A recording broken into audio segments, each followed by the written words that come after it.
EPS 95 प्रकरण पुन्हा तापले। संसदेत ही मागणी जोर धरू लागली। याबद्दल आपण सविस्तर माहिती पाहूयात। त्यापूर्वी मी आपल्याला विनंती करतो की आपण जर आमच्या चॅनलवर नवीन असाल तर हा व्हिडिओ शेवटपर्यंत नक्की पहा व व्हिडिओ आवडल्यास लाईक आणि शेअर नक्की करा व अशाच प्रकारच्या नवीन व्हिडिओसाठी आमच्या चॅनलला सबस्क्राइब करायला विसरू नका। चला तर मग व्हिडिओला सुरुवात करूयात। तर यामध्ये तामिळनाडूचे खासदार यांनी लोकसभेत EPS 95 पेन्शनधारकांच्या किमान पेन्शनमध्ये वाढ करण्याची मागणी केली। 20 ते 30 वर्षे काम केलेल्या पेन्शनधारकांना अत्यल्प पेन्शन मिळते। सरकारने याकडे लक्ष द्यावे असे ते म्हणाले। लोकसभेत EPS 95 पेन्शन वाढीचा मुद्दा जोरदारपणे उपस्थित करण्यात आला।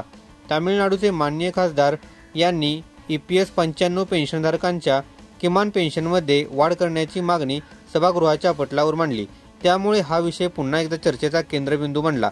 पेन्शन योजनेची पार्श्वभूमी 1995 मध्ये लागू करण्यात आलेल्या EPS 95 पेन्शन योजनेअंतर्गत नियोक्त्याचे 8.33% योगदान पेन्शन फंडात घेतले जाते। या योजनेचा उद्देश कर्मचाऱ्यांना त्यांच्या कामकाजाच्या आयुष्यानंतर आर्थिक सुरक्षा प्रदान करणे हा आहे। UPA सरकारने 2014 मध्ये किमान पेन्शनमध्ये वाढ केली होती, परंतु तेव्हापासून पेन्शनधारकांनी सातत्याने अधिक पेन्शनची मागणी केली आहे। षणमुगम यांचे लोकसभेत वक्तव्य। खासदार षणमुगम म्हणाले, EPS 95 पेन्शनधारकांची आर्थिक स्थिती सुधारण्यासाठी पेन्शनमध्ये वाढ करणे अत्यंत आवश्यक आहे। ज्यांना 20 ते 30 वर्ष काम केल्यानंतर खूपच कमी पेन्शन मिळत आहे। कुटुंब निवृत्ती वेतन योजनेतून निधी उभारून ही मागणी सरकारने पूर्ण करावी असे आवाहन त्यांनी केले। सरकारला आवाहन। षणमुगम यांनी सरकारला विनंती केली की त्यांनी कामगार विभागासोबत या मुद्द्यांवर गांभीर्याने विचार करावा आणि EPS 95 पेन्शनधारकांच्या किमान पेन्शनमध्ये वाढ करण्यासाठी आवश्यक पावले उचलावीत। EPS 95 पेन्शनधारक खासदार आणि आमदारांना निवेदने देऊन त्यांचे पेन्शन वाढवण्यासाठी सातत्याने प्रयत्न करत आहेत आणि त्याचा परिणाम आता सभागृहातही दिसून येत आहे।